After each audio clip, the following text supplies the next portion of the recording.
This is Ask an Expat with Marcus and Matt from An Expat's Russia, where we answer your questions about what it's like to live, work, and travel in Russia.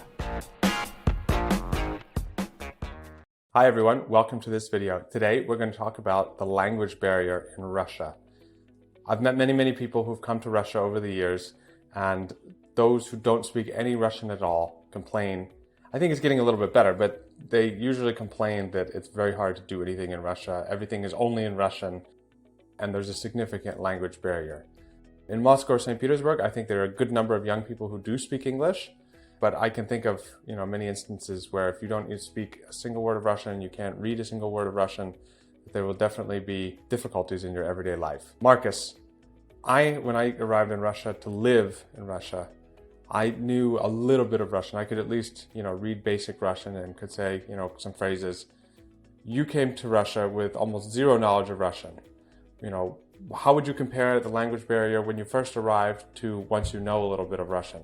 For me, it almost felt like there was no language barrier, and sometimes it almost felt like that was the only thing keeping you from really enjoying Russia, right, or sort of integrating into Russian culture is just the language. I would say that in general, the biggest barrier to kind of experiencing Russia is the language barrier, and then outside of that, there's not many other barriers. Of course, there's cultural differences, but once you get past the language, not even to a fluent or proficient level, right? You don't have to, know it perfectly to kind of start getting into Russian society and culture. But when I first went to Russia, I knew very few words or phrases. I mean, that was the biggest barrier. I couldn't do much. I remember in 2005, when I first got there, even in Moscow, when you have millions of people in the city, there were no other languages like signs, right? There were no signs in English, or if you were to go to... Well, Moscow is the worst offender. Yeah, I know. Moscow is the worst offender for this. If you were to go, because back in the day. I had traveled throughout Europe in my as a teenager, and I was used to seeing English as a on a sign, or even on the subway, or not on the buses, but in major cities you would hear English, or you would see English, minimal. But Moscow had zero up until even 2014 when the Winter Olympics started. The Winter Olympics, yeah, exactly. But even then, I remember going to Russia the first time in 2009,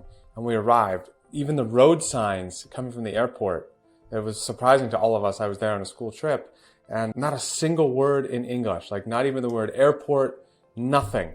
Right. And if you go to any other country of the world, any Asian country where they have a different alphabet, the Arab countries, they all duplicate in English. Yes. Maybe it's not great English, but there's something there so you can at least read the sign and know what's going on. That was definitely, once you land, you're like, oh, I have to rely on, my Russian, and you start reading the Cyrillic alphabet faster, and, so it was definitely a hurdle especially for people there for a short period of time, because it's like they have to learn it quickly to kind of navigate around the city or wherever wherever in Russia they are. And that's a really good representation of the language barrier in Russian society, I would say, because once you start feeling comfortable with Russian, you're confident, you can go to the store, or you can pretty much go order what you want to,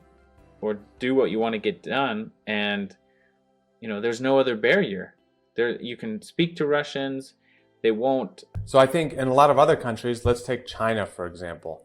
I haven't been to China, but I have a bunch of Chinese friends. I had some in Moscow actually, and I follow some YouTubers who used to live in China and now live in the US, and they do kind of a similar channel actually to ours. And one of the things they always talk about is how even if you speak fluent Chinese, even if you try to do everything, culturally sensitive in China, you will still never be accepted as a citizen of the society. I think in Russia, literally the only barrier to that is whether or not you speak Russian. If you can speak Russian, you will be accepted. People will allow you to be part of society. You'll never be referred to as the foreigner, for example, which I've heard many times happens in China. And I think that means a lot, because I think even in countries like the US, where we have lots of foreigners, there's a cultural barrier. I've met many people who live in the United States who are immigrants. Even, we're not talking about immigrants, well, it doesn't really matter what level of or class they are, right? Whether they're super wealthy or not, one of the main factors is how well do you speak English. If you even struggle a little bit in the United States, it can be very difficult to make friends with Americans. Yeah, I would say in Russia, they're very welcoming if you can communicate. They won't know your language for sure. You don't expect that. You shouldn't expect that when you're going to Russia, and don't be surprised if they don't. You shouldn't expect that to go to if you're going to any country, Which right? is, if you're going to another country, you shouldn't expect that they speak. Which is common sense. But I mean, as Americans, a lot of Americans have never traveled before, right? Outside of the country. So, they travel all over the US, and a lot of Americans don't even hold a passport. So when you go outside the US, you're thinking, especially when their first experience is in Western Europe and they can speak English, and then they go to an Asian or Eastern European country and they can't speak any English. I can't communicate. And then you're kind of thinking, well, why would you think you can? So Russia does definitely have a language barrier.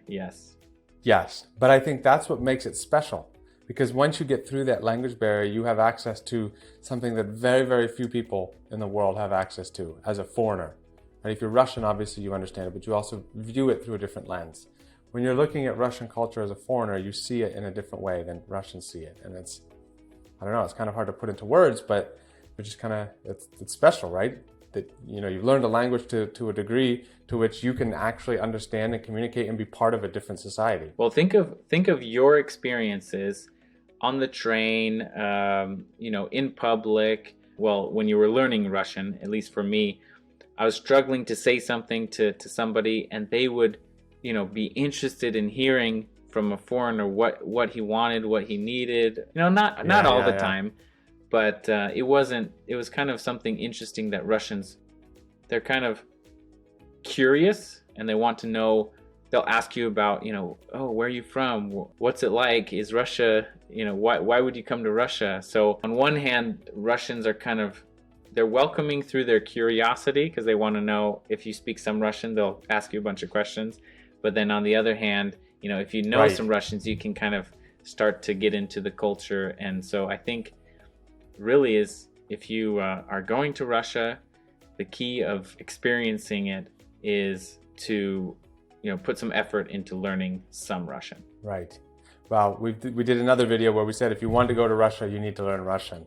And we stand by that steadfastly, right? I mean, I think the experience is nowhere near the same. And, we've talked a number of times about the people who enjoy Russia and the people who dislike Russia. The people who dislike Russia are actually the ones who are the least invested. They don't take any time to learn any Russian. They don't, want to learn anything about Russian culture. They just want to go and have fun, which is fine. But you can't be expecting that a culture gives something back to you if you take no initiative to learn anything about it. Right. That's my personal feeling, right? Yeah, I agree. So let us know in the comments if you've been to Russia. Did you have any cultural barriers or language barriers? We'd be interested to hear about your experience. And we'll see you in the next video.